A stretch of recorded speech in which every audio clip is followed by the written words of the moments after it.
المجد للثالوث القدوس المتساوي في الجوهر. Shalom, salam sejahtera di dalam nama Tuhan Yesus. Dalam program 5 menit belajar Alkitab, kita akan melanjutkan seri Kristologi atau Aqidatuna fil Masih, akidah kepercayaan kita tentang Kristus. Nah, dalam 2 video sebelumnya saya sudah menjelaskan yang pertama tentang apa itu Kristologi. Kalau kita melihat teologi sebagai ilmu, maka Kristologi adalah salah satu cabang dalam teologi Kristen yang mempelajari tentang pribadi dan karya Kristus. Nah, kemudian saya juga menjelaskan mengapa orang percaya perlu belajar Kristologi. Nah, tentu melalui pembelajaran kita akan Kristologi, akan pribadi Yesus dan karyanya, kita akan semakin mengerti, kita akan semakin mengagumi, bahkan mengasihi Yesus sebagai Tuhan dan Juru Selamat. Nah, lebih dari itu tentu kalau kita belajar Kristologi itu akan membantu kita ketika kita harus menjelaskan, menjawab dan meluruskan iman kita yang kerap kali disalahpahami oleh orang di luar Kristen. Kerap kali mereka menyalahpahami iman Kristen. Mereka menganggap seolah-olah misalnya, kenapa orang Kristen menjadikan seorang nabi itu menjadi Tuhan, mengangkat manusia menjadi Tuhan. Nah, di dalam Kristologi ini kita akan belajar apa makna Kristus, apa karya Kristus, siapakah Kristus itu sendiri. Yang kerap kali meskipun gelar ini diakui, gelar ini dipakai di dalam keyakinan yang lain untuk Kristus, tetapi maknanya yang penuh seperti yang diajarkan dalam kitab-kitab Perjanjian Lama sebagai sumber dari ajaran tentang Kristologi, makna Kristus yang sebenarnya itu tidak dikenal, tidak dipahami secara utuh. Nah, kali itu orang Kristen perlu belajar tentang Kristologi itu sendiri. Nah, dalam bagian yang ketiga kita akan belajar tentang apa makna Kristus. Saya sudah siapkan layar PPT, Anda sudah materi dalam bentuk PowerPoint, Anda bisa lihat, Anda bisa mempelajari. Kenapa kita perlu belajar Kristologi? Yang pertama, Kristus. Apa arti Kristus? Kristus itu merupakan bentuk Yunani dari kata Ibrani Masiah. Jadi Masiah di dalam bahasa Ibrani kemudian diterjemahkan di dalam bahasa Yunani Kristus. Karena PL itu juga diterjemahkan ke dalam bahasa Yunani yang disebut Septuaginta pada abad ketiga sebelum Masehi. Sehingga kata Masiah artinya orang yang diurapi itu diterjemahkan menjadi bahasa Yunani Kristos. Dari kata kerja Ibrani Masyah, mengurapi. Kata kerja dalam bahasa Yunaninya Krio. Nah, kemudian kata Masiah ini menjadi bahasa Arab Masihun, orang yang diurapi, ditambah kata sandang al-Masih, orang yang diurapi. Jadi itu makna kata Kristus.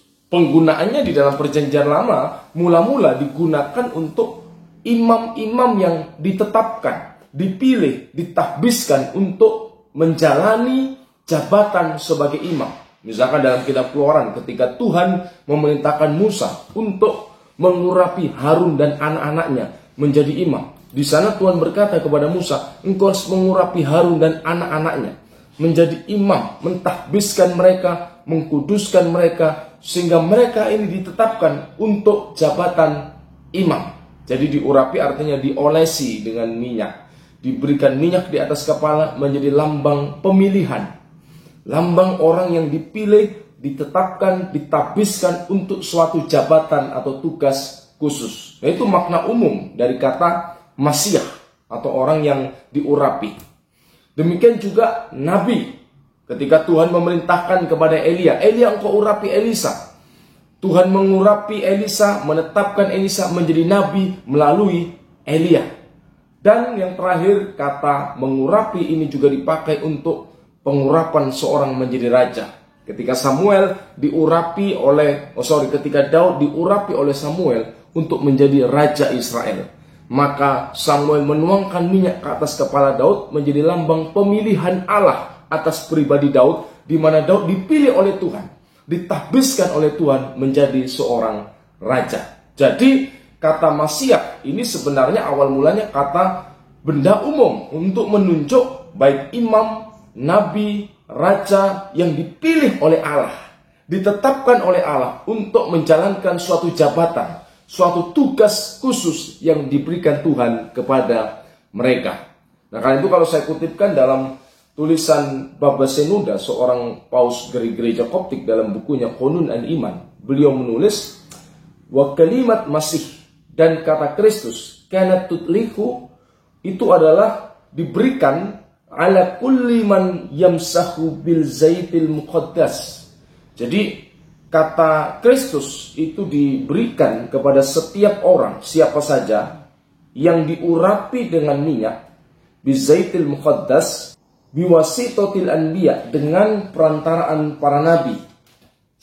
Sawa kana kahinan, jadi tidak ada perbedaan antara apakah ia seorang imam, kahinan, au malikan, au nabiyan. Jadi tidak ada perbedaan. Sawa kana kahinan, au malikan, au nabiyan. Tidak ada perbedaan apakah dia seorang nabi, imam, raja. Ketika orang itu diurapi adalah orang yang dipilih, ditahbiskan, ditetapkan Tuhan sebagai nabi atau imam atau raja. Nah, kemudian beliau menulis juga, amma rabbuna Yasu'al Masih, adapun Tuhan kita Yesus Kristus, falam yakun mujarrad masih, dia bukan sekedar yang diurapi, masihun, seperti banyak orang lain yang diurapi. Ayu akhadinil musaha, seperti orang-orang yang diurapi yang lain. Bal kanal masih, tetapi dia adalah sang Kristus al-Masih. Jadi maknanya ada orang-orang yang dipilih oleh Tuhan. Misalkan Daud menjadi raja, Elisa menjadi nabi, atau Harun anak-anaknya menjadi imam. Mereka adalah masih dalam makna umum, orang yang memang dipilih, ditabiskan secara khusus untuk menjalankan suatu tugas. Tetapi kitab suci juga menubuatkan akan datangnya seorang al-Masih, seorang yang diurapi al-Masih, Hamasiah yang akan datang. Dan ia menjalankan misi yang unik, tugas yang unik. Dia bukan hanya seorang nabi, dia bukan hanya seorang raja, dia bukan hanya seorang imam. Jadi kalau dalam perjanjian lama, jabatan imam itu tidak mungkin disandang oleh seorang raja, tidak mungkin disandang juga oleh seorang nabi langsung menyandang 3 jabatan ini. Hanya sang Masiah, hanya sang Kristus yang akan datang, ia menyandang secara langsung, secara unik, secara khusus 3 jabatan ini. Seorang nabi, imam, dan raja. Nah, kalau kita lihat nanti lebih jauh dalam sesi-sesi selanjutnya, kita akan pelajari apa nubuat-nubuat perjanjian lama tentang Yesus Mesias yang akan datang. Karena sejak awal kejatuhan manusia, sesungguhnya Tuhan sudah menubuatkan akan hadirnya Sang Juru Selamat, akan hadirnya seorang yang telah ditetapkan untuk menjalankan misi penyelamatan. Dan Yesus dalam kesadaran dirinya, ia menyadari bahwa akulah Sang Mesias itu, akulah Juru Selamat itu yang sudah dinubuatkan oleh nabi-nabi. Nah, karena itu kalau kita lihat di dalam Lukas pasal 24 ayat yang ke-44. Lukas 24 ayat yang ke-44, Yesus berkata setelah kebangkitannya, ia berkata kepada murid-muridnya, inilah perkataanku yang telah kukatakan kepadamu ketika aku masih bersama-sama dengan kamu, yakni bahwa harus digenapi, perhatikan, bahwa harus digenapi semua yang ada tertulis tentang aku. Perhatikan, semua yang ada tertulis tentang aku, Sang Mesias itu, dalam kitab Taurat Musa, jadi 5 kitab Musa, kitab Nabi-Nabi, dan kitab Mazmur. Jadi Yesus menyadari, menegaskan bahkan apa yang tertulis di dalam kitab Nabi-Nabi, kitab Taurat, kitab Mazmur, itu adalah 3 bagian kitab perjanjian lama. Orang Yahudi menyebutnya Tanakh, yang merupakan akronim dari Torah, Nevi'im, Ketubim. Jadi isinya sama seperti perjanjian lama yang dipercayai oleh orang Kristen. Jadi ketika orang Kristen mengakui, menegaskan keabsahan kitab PL, itu bukan sekedar secara teoritis, tetapi orang Kristen benar-benar menggunakan kitab-kitab perjanjian lama sampai hari ini, di mana di dalamnya mereka percaya sesuai perkataan Yesus itu berbicara, menubuatkan tentang Yesus. Dan ini harus kita perhatikan. Saya merangkum tulisan dari Anthony Hoekema, seorang teolog Protestan, dalam bukunya, di mana ia sudah merangkumkan 7 gambaran tentang potret Mesias dan karya-karyanya. Saya akan sampaikan secara singkat. Dia tulis dalam bukunya The Bible and the Future. Yang pertama, ia katakan pengharapan datangnya sang penebus yang diwahyukan pertama kali sebagai benih perempuan. Jadi mula-mula nubuatan tentang Mesias itu sudah disampaikan dalam kitab Bereshit atau kitab Kejadian. Ia disebut sebagai benih perempuan yang akan meremukkan kepala si ular. Anda bisa lihat dalam Kejadian 3:15 yang juga disebut sebagai proto-evangelium oleh para teolog. Inilah Injil yang mula-mula, kabar sukacita, kabar baik yang pertama yang disampaikan Allah, bahwa keturunan perempuan, yakni keturunan Hawa, akan meremukkan si kepala ular. Tetapi ini masih menjadi sesuatu yang misteri. Apa yang dimaksud? Siapa yang dimaksud? Ini bicara tentang inkarnasi, tajasub, sesuatu yang masih di luar pemikiran jangkauan nalar dari manusia pada saat itu. Kemudian dikatakan lebih jauh dalam Kejadian 22:18, ia disebut sebagai keturunan Abraham, yang dimaksud bahwa melalui keturunanmu Abraham, semua bangsa akan diberkati. Bangsa-bangsa akan menerima berkat. Tentu yang dimaksud bukan berkat-berkat finansial, tetapi berkat rohani, keselamatan yang akan diterima oleh semua bangsa, semua umat manusia melalui keturunan Abraham. Karena itu kalau Anda baca dalam Injil Matius pasal yang pertama, di sana dinyatakan inilah silsilah Yesus Kristus, anak Daud, anak Abraham. Nah, lebih jauh lagi dalam Kejadian dikatakan sang penebus juru selamat itu akan lahir melalui keturunan Yehuda. Mulai lebih spesifik, Tuhan menyampaikan sabdanya, Tuhan menyampaikan janjinya. Jadi benih perempuan dari manusia, kemudian Abraham, kemudian dari keturunan Abraham Yehuda. Lebih spesifik lagi, ia akan disebut anak Daud. Salah satu gelar sang Mesias yang dikenal pada zaman Yesus adalah Mesias sang Ibnu Daud, Mesias anak Daud, ben Daud. Karena itu tadi kita baca dalam Matius pasal pertama ayat pertama.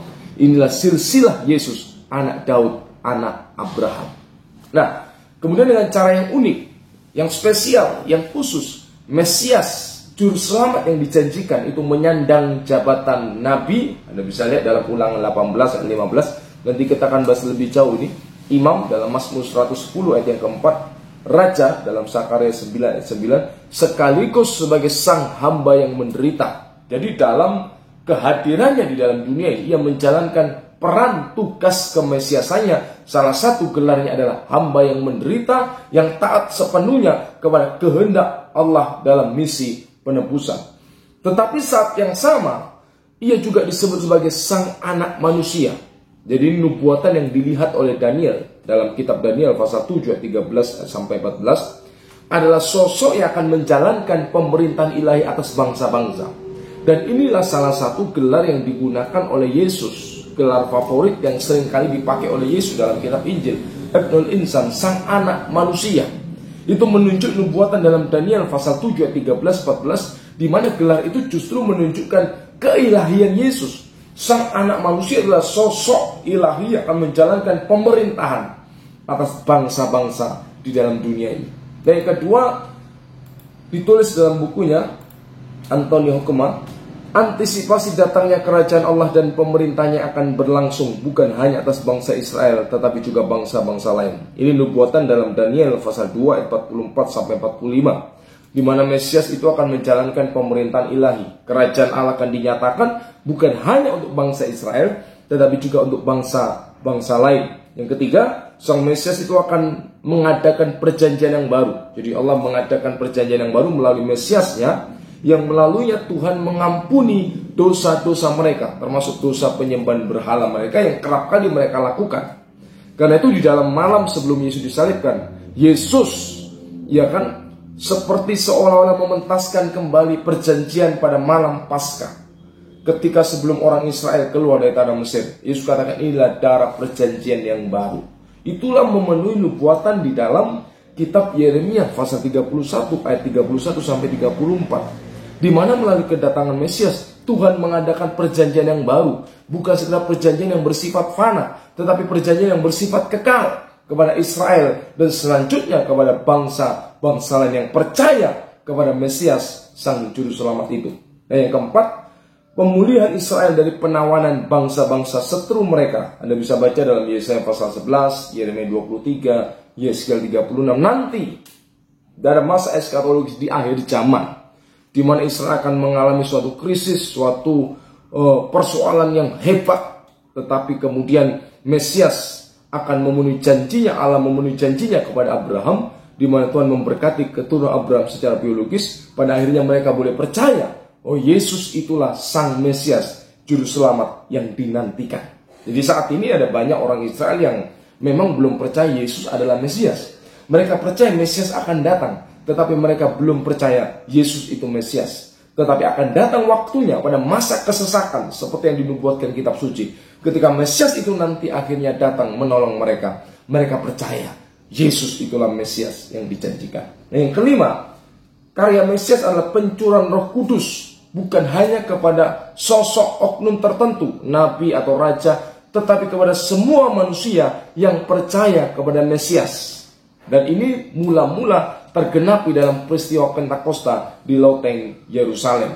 Semua orang yang percaya dipenuhi Roh Kudus. Ini menggambarkan manusia kembali hidup dalam persekutuan dengan Allah, di mana Tuhan pernah katakan, Rohku tidak akan selama-lamanya tinggal dalam diri manusia. Ini menggambarkan keterpisahan yang pernah dialami manusia akibat dosa, tetapi dicurahkannya Roh Kudus kembali atas manusia melalui iman kepada Mesias. Itu menggambarkan relasi antara manusia dan Allah yang sudah rusak, itu dipulihkan kembali melalui karya Mesias. Dan ini luar biasa. Ini hanya kita temukan di dalam pribadi Yesus, Sang Mesias Al-Masih yang dijanjikan itu.